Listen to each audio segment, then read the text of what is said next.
ಕಳೆದ 3 ದಿವಸದ ಹಿಂದೆ ನಾವು ಒಂದು ವರದಿಯನ್ನು ಮಾಡಿದ್ದೆವು. ಕೂಳೂರು ಬ್ರಿಡ್ಜ್ನಲ್ಲಿ ರೈಟ್ ಸೈಡಿಗೆ ಅಲ್ಲಿ ಕಾಮಗಾರಿಯನ್ನು ನಡೀತಾ ಇದೆ, ಹೊಸ ಸೇತುವೆಯದ್ದು. ಬಟ್ ಹಳೆಯ ಸೇತುವೆಯಲ್ಲಿ ರೈಟ್ ಸೈಡಿಗೆ ಒಂದು ಅಪಾಯಕಾರಿಯಾದಂತಹ ರೀತಿಯಲ್ಲಿ ಪ್ಲಾಸ್ಟಿಕ್ ಬ್ಯಾರಿಕೇಡನ್ನು ಹಾಕಿದ್ರು.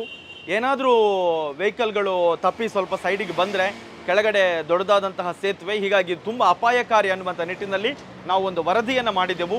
ಈ ಒಂದು ವರದಿಯನ್ನು ಗಮನಿಸಿದ ದಕ್ಷಿಣ ಕನ್ನಡ ಜಿಲ್ಲಾಧಿಕಾರಿ ಮುಲ್ಲೈ ಮುಗಿಲನ್ ಅವರು ತಕ್ಷಣವೇ ರಾಷ್ಟ್ರೀಯ ಹೆದ್ದಾರಿ ಪ್ರಾಧಿಕಾರದ ಅಧಿಕಾರಿಗಳ ಜೊತೆ ಮಾತುಕತೆಯನ್ನು ಮಾಡಿ ಅಲ್ಲಿ ಗುತ್ತಿಗೆಯನ್ನು ವಹಿಸಿಕೊಂಡಂಥ ಕಂಪನಿಯವರಿಗೆ ಒಂದು ಆದೇಶವನ್ನು ಕೊಟ್ಟಿದ್ದಾರೆ.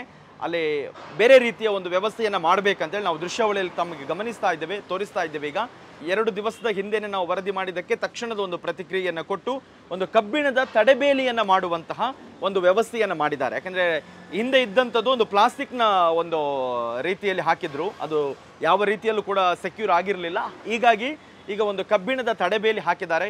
ನಾವು ಮೊದಲಾಗಿ ದಕ್ಷಿಣ ಕನ್ನಡ ಜಿಲ್ಲಾಧಿಕಾರಿಗಳಿಗೆ ಧನ್ಯವಾದ ಹೇಳ್ತೇವೆ. ನಮ್ಮ ವರದಿಯ ಬಳಿಕ ತಾವು ಈ ಒಂದು ಕ್ರಮವನ್ನು ಕೈಗೊಂಡಿರುವುದಕ್ಕಾಗಿ ಮತ್ತು ಕಂಪನಿ ಏನು ಗುತ್ತಿಗೆ ವಹಿಸಿಕೊಂಡಿದ್ದಾರೆ ಅವರು ಮತ್ತು ರಾಷ್ಟ್ರೀಯ ಹೆದ್ದಾರಿ ಪ್ರಾಧಿಕಾರ ಈ ಒಂದು ಕೆಲಸವನ್ನು ಒಂದು ತ್ವರಿತ ರೀತಿಯಲ್ಲಿ ಮಾಡಿದ್ದಾರೆ. ನಮ್ಮ ಇಂಪ್ಯಾಕ್ಟ್ ಅಂತ ಹೇಳೋದಕ್ಕಿಂತಲೂ ನಾವು ಮಾಡಿರೋದು ಒಂದೇ ಒಂದು ಉದ್ದೇಶ, ಜನರ ಒಂದು ಕಾಳಜಿ ಬಗ್ಗೆ. ಯಾಕಂತ ಹೇಳಿದರೆ ನಾಳೆ ಏನಾದರೂ ಗಾಡಿ ಬಿದ್ದು ವೆಹಿಕಲ್ ಬಿದ್ದು ಒಂದು ದೊಡ್ಡ ಅವಘಡ ಸಂಭವಿಸಿದ ಬಳಿಕ ನಾವು ಎಚ್ಚೆತ್ತುಕೊಳ್ಳೋದಕ್ಕೂ ಮುನ್ನವೇ ಒಂದು ಪರಿಹಾರ ಮಾಡೋದಕ್ಕೂ ತುಂಬ ವ್ಯತ್ಯಾಸ ಇರುತ್ತೆ. ಹಾಗಾಗಿ ತಕ್ಷಣದ ಪರಿಹಾರವನ್ನು ದಕ್ಷಿಣ ಕನ್ನಡ ಜಿಲ್ಲಾಡಳಿತ ಮಾಡಿದೆ. ಜಿಲ್ಲಾಧಿಕಾರಿಗಳೇ ಸ್ವತಃ ಒಂದು ಕಾಳಜಿಯನ್ನು ವಹಿಸಿಕೊಂಡು ಈ ಒಂದು ಕೆಲಸವನ್ನು ಮಾಡಿಕೊಟ್ಟಿದ್ದಾರೆ. ಮತ್ತೊಮ್ಮೆ ಅವರಿಗೆ ಧನ್ಯವಾದಗಳನ್ನು ಹೇಳ್ತಾ ಇದ್ದೇವೆ.